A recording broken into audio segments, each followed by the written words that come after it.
Good morning dear students. आज हम कक्षा 10वीं का लेसन ठेस इस पूरक पठन के बारे में चर्चा करेंगे। इसके पहले के लेसन में हमने ठेस पूरक पठन का पाठ शुरू कर दिया था। हमने इस पाठ में देखा था कि जो सिरचन होता है इसके लेखक जो है फणीश्वर नाथ रेणु जी है।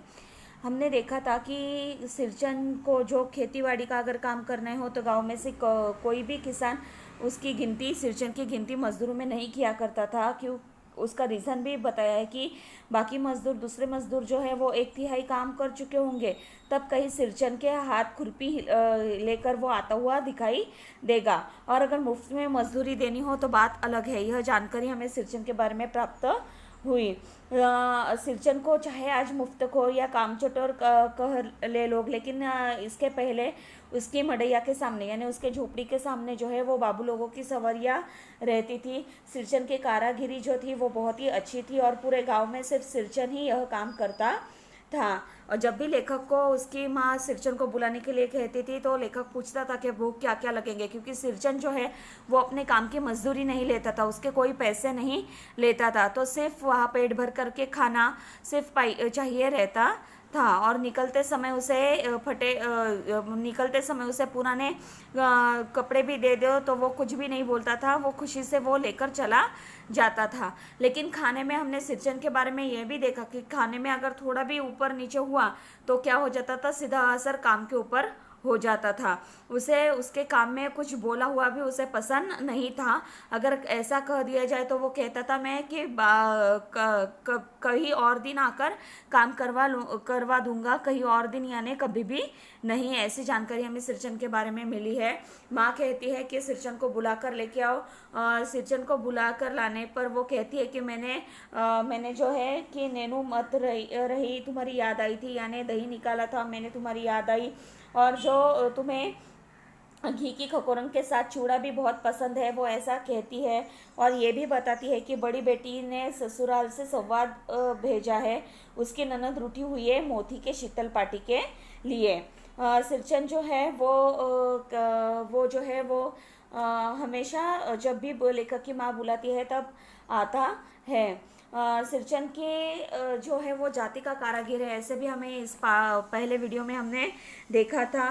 वो लेखक घंटों बैठकर उसकी कारागिरी वो कैसे करता है वो देखता रहता था।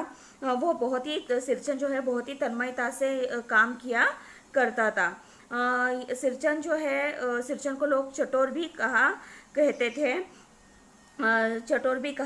थे।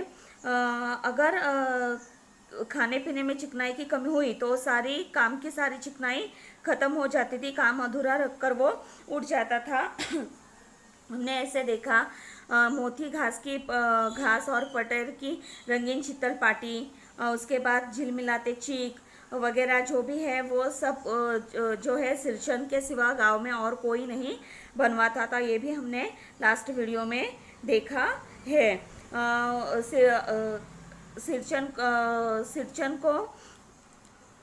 सिरचन मुंह पर जवाब देता था, वो भी हमने देखा है। और इस बार जो है वो लेखक की सबसे छोटी बहन पहली बार ससुराल जा रही थी। तो उनका नाम है, लेखक के बहन का नाम मानू, और उनके भाई दूल्हे ने पहले ही बड़ी भाभी को लिखकर चेतावनी दे दी थी कि मानू के साथ जो है वो कुछ चीज़ें आनी चाहिए। कौन कौन सी? अगर मिठाई ना भी हो तो भी चलेगा, लेकिन उसके साथ जो है वो 3 जोड़ी फैशनेबल चीक और पटेर की 2 शीतल पाटिया के बिना अगर आएगी मानू तो, ऐसा उन्होंने कहा था। ये हमने देखा था। और सिरचन ये लेखक की माँ है, वो कहती है अच्छा काम करो, मैं मोहर छाप वाली नई धोती दिलवाऊंगी। सिरचन जो है वो काम को लग जाता है। अंजलि भाभी और सिरचन के बीच में जो चर्चा होती है हम देखते हैं। एक दिन सिरचन को चूरा और गुड़ का एक टुकड़ा दिया जाता है नाश्ते में, तो लेखक डर जाता है, वो दौड़कर अपनी माँ के पास जाता है और कहता है कि आज सिरचन को नाश्ता किसने दिया है, कलेवा किसने दिया है। तो माँ रसोई घर में अनेक पकवान वगैरह बनाती रहती है और माँ मंजली से कहती है कि सिरचन को बूंदियाँ क्यों नहीं दिए। यहाँ तक हमने देखा था। अब हम आगे देखेंगे। बूंदियाँ मैं नहीं खाता काकी, सिरचन के मुंह में चूरा भरा हुआ था। चूरा खाते खाते सिरचन जो है वो कह रहा था कि बूंदिया मैं नहीं खाता। गुड़ का ढेला सूप में एक कोने पर पड़ा रहा। अछूता अछूता यानी उसने टच भी उसको गुड़ के ढेले को टच भी नहीं किया, छुआ भी नहीं। माँ की बोली सुनते ही मंजली भाभी की भूहें तन गई। मुट्ठी भर बूंदिया सूप में फेंक कर चली गई। यानी मंजली भाभी को भी गुस्सा आया कि मुझे देने के लिए कहा, तो उसने भी क्या किया, मुट्ठी भर बूंदिया सूप में फेंक कर चली गई। उसने रख कर भी नहीं गई, तो उसने क्या किया, वो बूंदिया ली और सूप में फेंक कर चली गई। देखो कोई ऐसे डालता है तो हमें भी गुस्सा आ जाएगा। सिरचन ने पानी पीकर कहा, मंजली बहुरानी अपने मैके से आई हुई मिठाई भी इसी तरह हाथ खोलकर बांटती है क्या?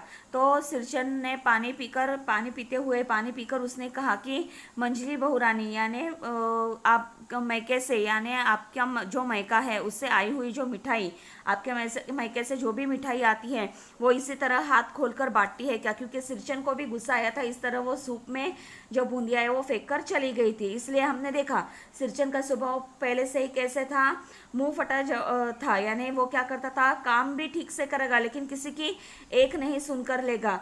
तो उसे भी गुस्सा आया और उसने भी मंजली भाभी से सवाल कर बैठा। बस मंजली भाभी अपने कमरे में बैठकर रोने लगी। सिरचन ने इतना ही कह दिया और मंजली भाभी जो है वो अपने कमरे में बैठकर रोना उसने शुरू कर दिया। चाची ने माँ के पास जाकर कहा, अभी ये जो बात है वो चाची ने माँ से कह दी। उसके पास जाकर कहा, लगाने से सिर पर चढ़ेगा ही, यानी ज़्यादा लाड़ पर करने से वो सिर पर ही बैठेगा। किसी के नेहर ससुराल की बात क्यों करेगा वह? किसी के नेहर यानी मायका और ससुराल के बारे में बात क्यों करेगा? अगर उसे ठिकाने पर रखा होता तो हमारे घर में वो बीच में ऐसे नहीं बोलता, लेकिन आपने बहुत उसका लाड़ प्यार करके रखा है, इसके वजह से वो सिर पर चढ़ा हुआ है। इसके वजह से वो क्या कर रहा है, ऐसे बातें कर रहा है। मंजली भाभी माँ की दुलारी बहू है, यानी बहुत ही प्यारी बहू है। माँ तमक कर बाहर आई। सिरचन तुम काम करने आए हो, अपना काम करो। तमतमाकर यानी क्या, कि गुस्सा होकर, क्रोधित होकर। माँ को भी गुस्सा आया, माँ क्रोधित होकर बाहर आई। सिरचन तुम काम करने आए हो, अपना काम करो। माँ भी उसे क्या कहती है, तुम अपना काम करने के लिए यहाँ पर आए हो, अपना काम ठीक से करो। बहुओं से बदकुट्टी करने की क्या जरूरत है? बदकुट्टी यानी क्या, फालतू बातें। बहुओं से फालतू बातें करने की क्या जरूरत है? जिस चीज की जरूरत हो मुझसे कहो। तुम्हें जो भी कोई चीज लगे तो तुम सिर्फ और सिर्फ मुझे कह दो। अभी जैसे ही ये जो मंजली भाभी है वो रोने लगती है तो माँ को भी गुस्सा आ जाता है। वो गुस्से में बाहर आती है और क्रोध में सिरचन के ऊपर चिल्लाती है कि तुम्हें ऐसा किसने कहा बहुओं से ऐसे फालतू की बातें करने की? तुम्हें जो भी चीज़ चाहिए तुम मुझसे मांग लो। सिरचन का मुंह लाल हो गया। अभी देखो, सिरचन पहले ही ऐसा था कि उसे किसी की एक बात सुनने की आदत नहीं थी। सिरचन का मुंह लाल हो गया। मुंह लाल होना यानी क्रोधित हो जाना। मुंह लाल हो गया यानी क्या, क्रोधित। सिरचन जो है वो क्रोधित हो गया। उसने कोई जवाब नहीं दिया। बांस में टंगे अधूरे चिक में फंदे डालने लगा। उसने कोई बात नहीं की, वो चुप ही रहा और उसके ऊपर जवाब नहीं दिया। बांस में टंगे हुए अधूरे चिक में फंदे वो डालने लगा। मानू पान सजाकर बाहर बैठक खाने में भेज रही थी। मानू जो है वो पान की थाली से जाकर वो बाहर का जो बैठक खाना होता है उसमें वो जो है वो भेज रही थी। चुपके से पान का एक बीड़ा सिरचन को देती हुई इधर उधर देखकर बोली। उसने क्या किया, चुपके से एक पान का जो बीड़ा था वो सिरचन को दे दिया और वो देकर इधर उधर देखकर बोली, यानी कोई सुन तो नहीं रहा है यह देखकर वो बोली। सिरचन दादा, कामकाज का घर, 5 तरह के लोग 5 किस्म की बात करेंगे। सिरचन दादा, ये कैसा है, कामकाज का घर है तो 5 तरह के लोग होते हैं, वो 5 किस्म की यानी 5 तरह की बातें करेंगे। देखो, हर एक व्यक्ति का, हमारी जब हाथों की 5 उंगलियां सेम नहीं होती वैसे ही हर एक व्यक्ति का जो स्वभाव, घर में रहने वाले 5 लोगों का स्वभाव जो है वो सेम नहीं रहता। हर एक का व्यवहार जो है कैसा होता है, अलग अलग होता है। हर एक का स्वभाव जो है अलग अलग होता है और हर एक के बात करने का तरीका भी कैसे होता है, अलग अलग होता है। वो उसे उसे डर था कि सिरचन कहीं यहाँ से निकल ना जाए, क्योंकि सवाल था उसके ससुराल का। वो उसे समझाती है कि तुम उनकी बातों पर ध्यान मत दो, क्योंकि घर में इतने 5 तरह के लोग हैं तो अलग अलग बातें करेंगे ही। तुम किसी की बात पर कान मत दो। तुम क्या करो, किसी की बात पर कान मत दो, यानी किसी की बात को मत सुनो, ध्यान मत दो। सिरचन ने मुस्कुराकर पान का बीड़ा मुंह में ले लिया। सिरचन को अच्छा लगा। देखो, कभी कोई हमसे ठीक से बात करता है तो हमें भी वो बातें जो है वो बहुत अच्छी लगती है। हर बार कोई अगर गुस्से से या टोक कर हमसे बात करे तो उस व्यक्ति के प्रति प्रेम सम्मान हमारे मन में रहता है क्या? नहीं। तो एक वो व्यक्ति हमसे ना बोले वैसे ही अच्छा रहता है। लेकिन यहाँ पर जो है वो मानो ने क्या किया है, उससे प्यार से बात की तो सिरचन को भी अच्छा लगा। हमेशा दूसरों के साथ हमेशा कैसे प्यार से ही बर्ताव हमें करना चाहिए। सिरचन ने क्या किया, मुस्कुराकर पान का बीड़ा मुंह में ले लिया। चाची अपने कमरे से निकल रही थी। ये बात अभी जैसे ही उसने पान का बीड़ा मुंह में डाला वैसे चाची ने देख लिया। वो चाची जो है वो अपने कमरे से निकल रही थी, बाहर आ रही थी। सिरचन को पान खाते देखकर अवाक हो गई। सिरचन जो है वो पान खा रहा था। वो पान खाते हुए देखकर जो है वो भाभी जो है, चाची जो है वो अवाक यानी चकित, स्तब्ध रह गई। सिरचन ने चाची को अपनी और अचरज से घूरते देखकर कहा। सिरचन ने देखा कि चाची जो है वो उसकी और जो है अचरज से घूरते देख रही है। चाची जो है उसे घूर कर देख रही है। तो उसने उनसे पूछा, छोटी चाची जरा अपने डिबिया का गम कौवा जर्दा खिलाना, बहुत दिन हुए। देखो, वो देखता है कि चाची जो है वो सिरचन की ओर अचरज से घूर रही है, अचरज से देख रही है, आश्चर्य से देख रही है कि ये है, लेकिन वो पान खा रहा है। देखो ऐसे करके। तो छोटी चाची जरा, वो भी कहता है कि छोटी चाची जरा अपनी डिबिया का गम कौवा जर्दा खिलाना। गम कौवा यानी सुगंधित और जर्दा यानी क्या? तंबाकू। गम कौवा जर्दा यानी सुगंधित तंबाकू खिलाना, बहुत दिन हुए ऐसा ही कहता है, यानी बहुत दिन हुए खाया नहीं है, इसलिए वो क्या करता है, चाची से मांग रहा है। चाची कई कारणों से जली भुनी रहती थी सिरचन से। चाची जो है वो कई सारे कारणों से जली भुनी रहती थी। अभी यहाँ पर जली भुनी रहना ये क्या है? मुहावरा है। इसका अर्थ क्या होता है बच्चों? ईर्ष्या व गुस्सा आ जाना। जली भुनी रहना यानी ईर्ष्या व गुस्सा आ जाना। चाची को जो है वो कई कारणों से सिरचन के ऊपर ईर्ष्या व गुस्सा आता रहता था। गुस्सा उतारने का ऐसा मौका फिर नहीं मिल सकता था। देखो, मौका भी कैसा था, बहुत अच्छा था, और इससे अच्छा मौका, इससे अच्छा चांस भी उसे मिल नहीं सकता था। झनकती हुई बोली यानी जो है वो गुस्सा होकर क्रोध में आकर वो बोली, तुम्हारी बड़ी हुई जीभ में आग लगे। तुम्हारी जो बड़ी हुई जीभ है, यानी जो इतनी सारी बातें कर रही है, वो जीभ जो है तुम्हारी, उसमें आग लगे। घर में भी पान और गम कौवा जर्दा खाते हो, घर में बैठे हो और घर में भी तुम पान और गम कौवा जर्दा यानी सुगंधित तंबाकू, ये सारी चीज़ें खाते हो, तुम घर में बैठे हो, चटोर कही के, ऐसा उन्होंने कह दिया। मेरा कलेजा धड़क उठा। देखो, ये जो बातें की चाची ने वो क्या थी? सिरचन को गुस्सा दिलाने वाली बातें थी, सिरचन का अपमान करने वाली बातें थी। उन्होंने क्या किया था? उन्होंने भी सोचा कि इससे अच्छा मौका और कुछ नहीं मिलेगा। उसने क्या किया है? मुझसे गम कौवा जर्दा मांगा है। तो कोई घर में ऐसी चीज़ें खाता है क्या? इसलिए उसे भी अच्छा मौका मिला कि चलो आज हम सिरचन को खरी खोटी सुनाई देती हूँ। उनको भी पता था कि सिरचन अगर गुस्सा हो जाए तो काम छोड़कर चला जाएगा, लेकिन उन्होंने अपने आप पर नियंत्रण नहीं रखा। उन्होंने भी जवाब दिया कि तुम्हारी जो बड़ी हुई जीभ है, जो इतनी सारी बातें करती है, उस जीभ में आग लगे। घर में भी पान और गम कौवा जर्दा खाते हो, घर में भी तुम पान और ये सुगंधित तंबाकू वगैरह खाते हो, चटोर कही के। इतना कह दिया। ये शब्द क्या थे? सिरचन का अपमान करने वाले शब्द थे। मेरा कलेजा धड़क उठा। लेखक का कलेजा धड़क उठा यानी लेखक को अभी डर लगने लगा। लेखक डर गया। हो गया सत्यानाश। वो कहने लगा हो गया सत्यानाश, यानी अभी तो कुछ ठीक नहीं होगा। बस सिरचन की उंगलियों में सूत के फंदे पड़ गए। बस सिरचन की जो उंगलियां थी उसमें सूत के फंदे पड़ गए।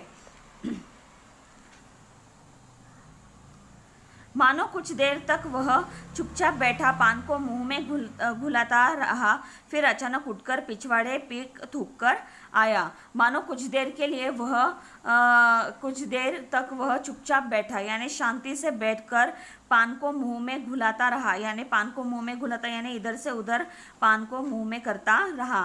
फिर अचानक उठकर पिछवाड़े पीक थूक कर आया। पान का जो पीक था वो क्या किया उसने, पान जो था वो पिछवाड़े की तरफ यानी पीछे वाले साइड की तरफ जाकर वो थूक कर आया।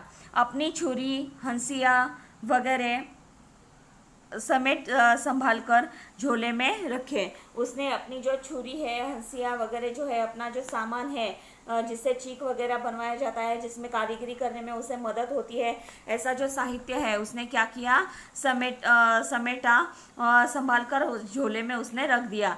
टंगी हुई चीक पर एक निगाह डाली। जो टंगी हुई चीक थी जिसे वो पूरा कर रहा था, जिसे वो बना रहा था, उस पर उसने एक निगाह डाली और हनहनाता हुआ आंगन से बाहर निकल गया। और हनहनाता हुआ यानी बड़बड़ाता हुआ आंगन के बाहर चला गया। देखो, कारीगर भी हो, फिर वो छोटा हो या बड़ा हो, चाहे वो गरीब क्यों ना हो, लेकिन उसे भी अपना एक स्वाभिमान रहता है, उसे भी अपना एक मान सम्मान रहता है। यहाँ पर क्या हुआ था कि जो आए दिन से क्या हो रहा था, सिरचन के मान सम्मान को ठेस पहुंचा दिया जा रहा था। जब तक उससे सहा गया वो चुप रहा, लेकिन अभी जो थी वो बात जो थी उसके आपे से बाहर थी, इसलिए वो जो था वो अधूरी चीख को एक बार उसने देखा और हनहनाता हुआ यानी बड़बड़ाता हुआ जो है वो आंगन से बाहर निकल गया, बाहर चला गया। मानू कुछ नहीं बोली। अभी जो है वो मानू भी कुछ नहीं बोली, क्योंकि इसके पहले जब सिरचन को गुस्सा आया था तो मानू ने उसका गुस्सा शांत किया था, लेकिन अभी वो कुछ भी उसने बात नहीं की, चुपचाप अधूरी चीख को देख रही थी। वो शांति से सिर्फ जो अधूरा चीख था उसे देख रही थी, क्योंकि उसके पति ने भी कहा था कि आते समय उसे वो जो चीज़ें लानी है वो लेकर ही आना होगा, वरना ऐसा उसने कहा था। तो उसे अपने ससुराल जाने का भी टेंशन, इसके और यहाँ पर सिरचन का अपमान हो गया, इसलिए वो घर से चला गया। एक बार तो उसने रोक लिया, लेकिन अभी वो रोक नहीं पाई, तो वो चुपचाप से यानी शांत खड़े रहकर जो है वो उस अधूरी चीख की ओर देखती रही। जो अधूरे बांस की तिलियों का बना हुआ पर्दा था, उस पर्दे की ओर वो देखती रही। सातों तारे मंद पड़ गए थे। उस पर्दे पर, बांस की तिलियों से बना हुआ जो चीख का पर्दा था, उस पर जो सातों तारे उसने डाले थे, वो सातों तारे कैसे पड़ गए थे, मंद पड़ गए थे, उनकी चमक चली गई थी। माँ बोली, जाने दे बेटी, जी छोटा मत कर मानू। जाने दे बेटी, तू अपना जी छोटा मत कर, अपना मन छोटा मत कर। मेले से खरीद कर भेज दूंगी, मेले से मैं नया खरीदूंगी और तुम्हें भेज दूंगी। मैं सिरचन को मनाने गया, देखा एक फटी हुई शीतल पाटी पर लेटकर वह कुछ सोच रहा था। लेखक जो है वो फिर से सिरचन को मनाने के लिए गया, क्योंकि अपने बहन के ससुराल वालों ने ये चीज़ें मांगी है, तो अपने बहन के साथ उसे उन चीज़ों को भेजना ही होगा। इसलिए कुछ भी करके सिरचन को फिर से वापस लाकर वो चीज़ें बनवाना बहुत ही ज़रूरी बात थी, इसलिए वो लेखक जो है सिरचन को मनवाने के लिए गया था। देखा एक फटी हुई शीतल पाटी, एक फटी हुई चटाई पर लेटकर वह कुछ सोच विचार कर रहा था। मुझे देखते ही बोला, बबुआ जी अब नहीं, कान पकड़ता हूँ अब नहीं। लेखक को देखते ही लेखक कुछ बोले उसके पहले ही वो कहता है कि बबुआ जी अब नहीं, कान पकड़ता हूँ अब नहीं, यानी मैं अब नहीं काम करने वाला। मोहर छाप वाली धोती लेकर क्या करूँगा, कौन पहनेगा? मोहर छाप वाली जो धोती है उसे लेकर मैं क्या करूँगा, कौन उसे पहनने वाला कौन है? ससुरी खुद मरी, बेटे बेटियों को ले गई अपने साथ। बबुआ जी, मेरी घरवाली जिंदा रहती तो मैं ऐसी दुर्दशा भोगता। यानी उसे अभी वो बातें याद आ रही है कि उसकी जो पत्नी थी वो जो है वो मर गई थी, जिंदा नहीं थी, और बेटे बेटियों को ले गई। यहाँ पर जो है उसके साथ अभी उसकी पत्नी भी नहीं है और बेटे बेटियों या भी नहीं है, बिल्कुल ही सिरचन अकेला पड़ा हुआ है, अकेला रह गया है। और वो कहता है, अगर वो जिंदा होती मेरी पत्नी तो मेरी ऐसी दुर्दशा भोगता, मेरी ऐसी हालत होती क्या? यह शीतल पाटी उसी की बुनी हुई है, ये जो शीतल पाटी है, ये जो चटाई है, वो उसी की बुनी हुई है, उसने ही बनवाई हुई है।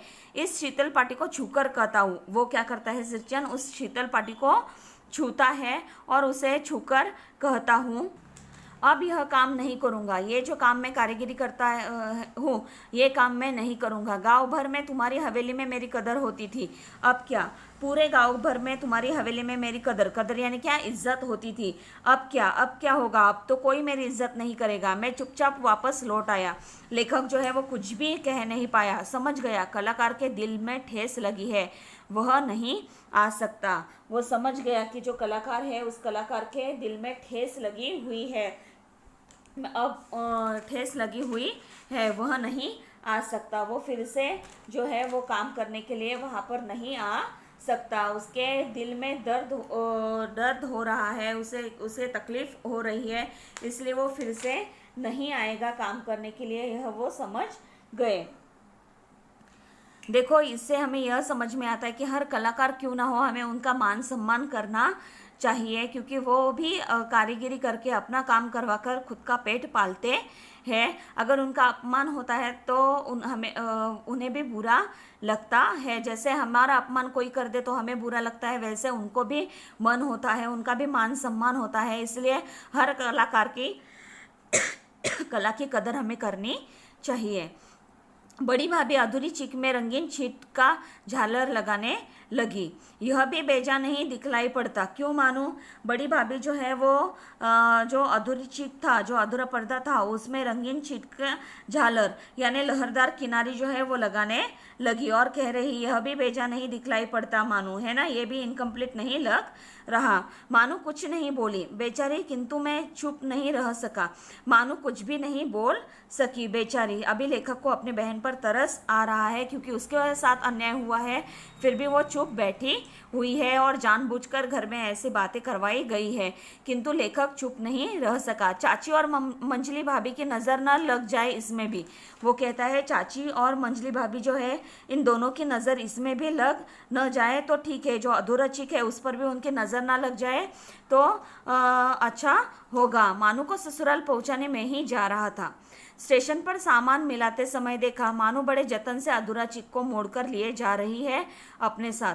स्टेशन पर सामान मिलाते समय यानी स्टेशन पर जो सामान है वो उठाते समय, इकट्ठा कर कर रखते समय मानू बड़े जतन से यानी बहुत ही लाड़ प्यार से जो है, बहुत ही अच्छी तरीके से जो है वो अधूरी चिक को मोड़कर लिए जा रही है अपने साथ। जो अधूरा चिक था उसे मोड़कर फोल्ड कर कर वो अपने साथ लेकर जा रही थी। मन ही मन सिरचन पर गुस्सा हो आया। लेखक को अपनी बहन का दुख जो है वो देखा नहीं गया, क्योंकि जो चीज़ें मंगवाई थी वो तो उसके साथ अभी नहीं थी, इसलिए उसे भी टेंशन था कि बहन को घर जाकर क्या सुनना पड़ेगा।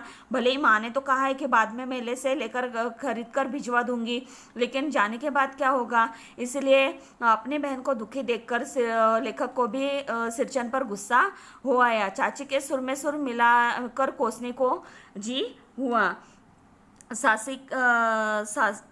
जो चाची थी उसके सुर में सुर यानी उसके बातों में बात मिलाकर सिरचन को कोसने को जी हुआ। कामचोर चटोर।